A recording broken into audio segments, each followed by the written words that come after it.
यह घटना बिहार के पटना की है। पटना में एक परिवार रहता था जिसमें माता पिता के अलावा एक छोटी बेटी भी थी। बेटी पढ़ने लिखने में बहुत होशियार और तेज थी। वह सोचती थी कि वह कुछ बड़ा बनकर अपने माता पिता का नाम रोशन करेगी और समाज के लिए भी अच्छा काम करेगी। समाज में हो रही गलतियों और भ्रांतियों को सुधारने का एक यूनिक तरीका वह अपनाएगी। इसी सोच के साथ उसने आईपीएस की तैयारी की और अंत में उसका चयन भी हो गया। चयन होने के बाद वह ट्रेनिंग करती है और ट्रेनिंग पूरी करने के बाद वह घर लौट आती है। तब उसके माता पिता कहते हैं, बेटी अब तो तुम एक अच्छी नौकरी पा चुकी हो और तुम्हारी उम्र भी अब तुम्हें किसी अच्छे लड़के से शादी कर लेनी चाहिए। इस पर लड़की कहती है, पिताजी शादी तो हमें करनी है, इसमें कोई शक नहीं है, लेकिन अभी मेरा जो लक्ष्य है वह मुझे पूरा करना है। मैं अभी समाज को देखना चाहती हूँ। समाज कैसा है?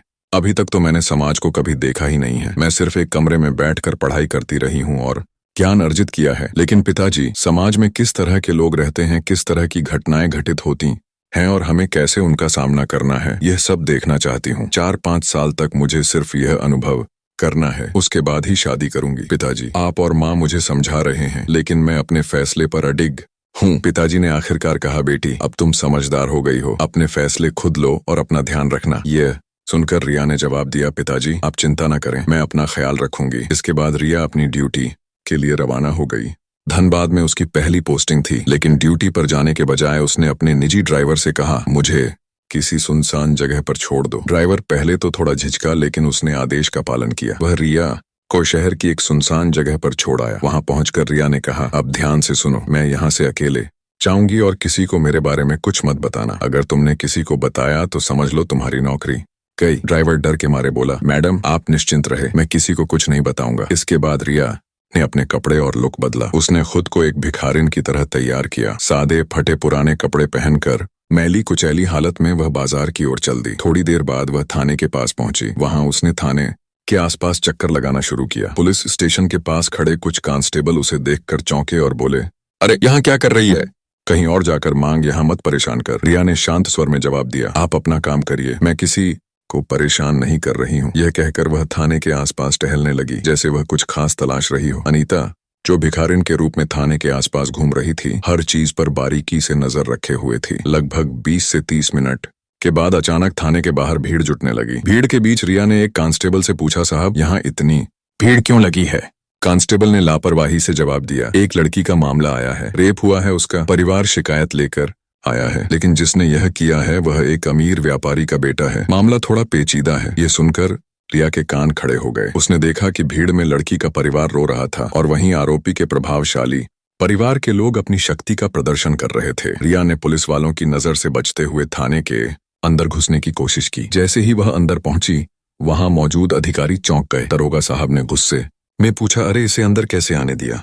यह भिखारिन यहाँ कैसे घुस गई? कांस्टेबल घबरा गए और बोले, साहब हमारी नजर इस पर नहीं पड़ी, पता नहीं ये कब अंदर आ गई। दरोगा साहब ने आदेश दिया, इसको कुछ खाने को दे दो, पैसे दे दो और यहाँ से भगाओ, हमें अपना काम करने दो। कांस्टेबल ने रिया से कहा, देख यहाँ से जा, कुछ पैसे चाहिए तो ले ले, कुछ खाने का चाहिए तो खा ले, लेकिन यहाँ मत बैठ। रिया ने उनकी बात अनसुनी करते हुए शांत स्वर में कहा, साहब मैं यहाँ थोड़ी देर बैठना चाहती हूँ, थक गई हूँ, आराम करना चाहती हूँ, आपको परेशान नहीं करूंगी, बस उस कोने में बैठने दीजिए। रिया थाने के बाहर एक पेड़ के नीचे बैठ गई और वहां से दरोगा साहब की हर गतिविधि पर नजर रखने लगी। उसने देखा कि लड़की का परिवार रोते हुए न्याय की गुहार लगा रहा था, लेकिन आरोपी के प्रभावशाली पिता दरोगा को रिश्वत देकर मामला दबाने की कोशिश कर रहे थे। दरोगा ने लड़की के पिता से कहा, देखिए ये मामला कोर्ट कचहरी में गया तो सालों लग जाएंगे, बेहतर होगा कि यहीं निपटा लें। लड़की का पिता मजबूरी और लाचारी में कांपते हाथों से दरोगा को पैसे देता नजर आया। रिया यह सब चुपचाप देख रही थी, लेकिन उसके भीतर का गुस्सा धीरे धीरे बढ़ रहा था। वह जानती थी कि अब समय आ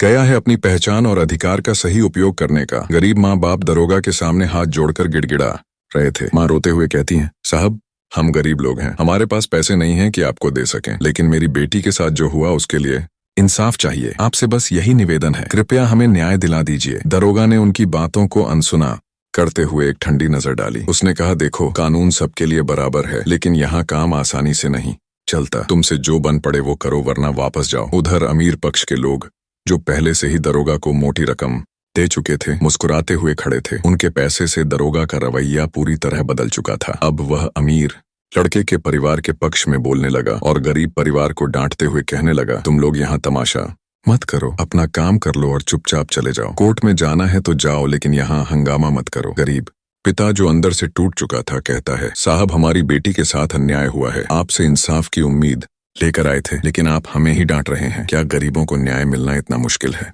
इस बीच भिखारिन के वेश में बैठी आईपीएस अधिकारी ये सब कुछ चुपचाप देख रही थी, लेकिन दोस्तों उसने देखा कि दरोगा किस तरह अमीरों के पैसे के लालच में आकर गरीब परिवार को प्रताड़ित कर रहा है। उसकी आंखों में गुस्से की आग जलने लगी, लेकिन वह अब भी चुप थी। दरोगा गरीब परिवार से कहता है, तुम लोग घर जाओ, मैं तुम्हारे केस को देख लूंगा, गहराई से जांच करूंगा और जल्द से जल्द रिपोर्ट तैयार कर कार्रवाई करूंगा। गरीब पिता भावुक होकर कहता है, साहब हम आपके भरोसे हैं, हमें सिर्फ अपनी बेटी के लिए न्याय चाहिए और कुछ नहीं। दरोगा बड़ी सहजता से जवाब देता है, ठीक है, तुम चिंता मत करो, मैं सब संभाल लूंगा। लेकिन जैसे ही गरीब परिवार थाने से बाहर निकलता है, दरोगा अमीर व्यापारी से पैसे लेता है और उसके पक्ष में कार्यवाही करने की योजना बनाने लगता है। थाने के बाहर गरीब परिवार को बैठी हुई भिखारिन रूपी रिया रोक लेती है। वह उनसे पूछती है, क्या हुआ, पूरा मामला बताइए। गरीब पिता थोड़ा चिढ़ते हुए कहता है, हम जो भी सह रहे हैं वह हमारा निजी मामला है, तुम्हें इससे क्या मतलब, अपना काम करो। गरीब परिवार को यह पता नहीं था कि वह भिखारिन दरअसल एक आईपीएस अधिकारी है। नहीं, थाने में मौजूद किसी पुलिसकर्मी को इस बात का अंदाजा था कि रिया जो वहां भिखारिन के रूप में बैठी थी दरअसल इस थाने में नई नियुक्त हुई अधिकारी है। रिया दी ने फिर पूछा, आप मुझे सब कुछ बताइए, मैं आपकी मदद करना चाहती हूँ। आखिर आपकी बेटी के साथ क्या हुआ? गरीब परिवार हिचकिचाते हुए बताने लगा, लेकिन जैसे ही उन्होंने देखा कि यह भिखारिन बेहद साफ सुथरा खड़ी हिंदी में बात कर रही है और कभी कभी अंग्रेजी में भी बात कर रही है, वे सब हैरान रह गए। थाने के कुछ पुलिसकर्मी भी यह सब देख रहे थे और भौचक्के रह गए।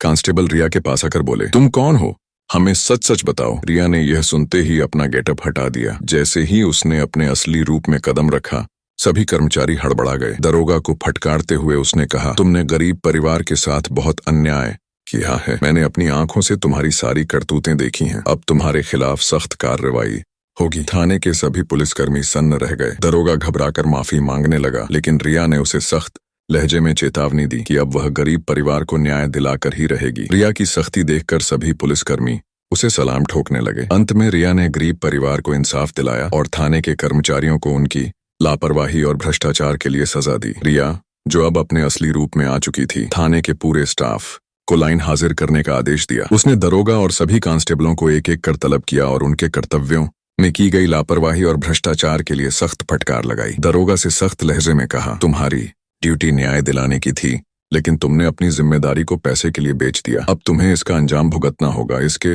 बाद रिया ने कुछ पुलिसकर्मियों को तुरंत प्रभाव से सस्पेंड करने का आदेश दिया। थाने में मौजूद सभी लोग स्तब्ध थे। उन्हें समझ नहीं आ रहा था कि अचानक से यह सब कैसे हुआ, लेकिन रिया ने यह सुनिश्चित किया कि हर दोषी को उसकी सजा मिले और गरीब परिवार को तुरंत न्याय मिले। इस घटना के बाद पूरे धनबाद शहर में आईपीएस अधिकारी रिया की चर्चा होने लगी। लोग उसकी ईमानदारी और कर्तव्य निष्ठा की तारीफ करते नहीं थक रहे थे। हर जगह बस यही बात हो रही थी कि कैसे एक आईपीएस अधिकारी ने भिखारिन का वेश धारण कर भ्रष्टाचार को बेनकाब किया और गरीब परिवार को न्याय दिलाया। दोस्तों, धर्म केवल पूजा अर्चना तक सीमित नहीं है, यह कर्तव्य निभाने का मार्ग है। हमारे शास्त्रों में कहा गया है, धर्मो रक्षाति रक्षितः, अर्थात जो धर्म की रक्षा करता है, धर्म उसकी रक्षा करता है। आज के परिप्रेक्ष्य में धर्म का अर्थ है अपने कर्तव्यों को पूरी निष्ठा और ईमानदारी से निभाना। ऐसे अधिकारी जो गरीबों, पीड़ितों और शोषितों के लिए खड़े होते हैं, असल में समाज के सच्चे रक्षक हैं। उनकी जिम्मेदारी सिर्फ अपराधियों को पकड़ने तक सीमित नहीं है, बल्कि यह सुनिश्चित करना भी है कि न्याय कमजोर से कमजोर व्यक्ति तक पहुंचे। दोस्तों, इस कहानी को सुनाने का मेरा उद्देश्य किसी की भावनाओं को आहत करना, किसी को ठेस पहुंचाना या परेशान करना बिल्कुल नहीं था। मेरा उद्देश्य केवल आपको जागरूक करना, सचेत करना और सतर्क रहने के लिए प्रेरित करना है। इस पूरी घटना ने आपके दिल और दिमाग को सोचने पर मजबूर कर दिया होगा कि हमारे समाज में क्या हो रहा है और हमें इनसे कैसे निपटना चाहिए। अगर ये कहानी आपको सोचने और समझने का एक नया नजरिया देती है, तो ऐसी और भी कहानियों के लिए हमारे चैनल को लाइक, शेयर और सब्सक्राइब जरूर करें। हम चाहते हैं कि आप अपनी राय भी हमारे साथ साझा करें। कृपया निष्पक्षता के साथ अपनी राय कमेंट बॉक्स में जरूर दें। आपका समय देने के लिए दिल से धन्यवाद। हम जल्द ही मिलेंगे एक और कहानी के साथ।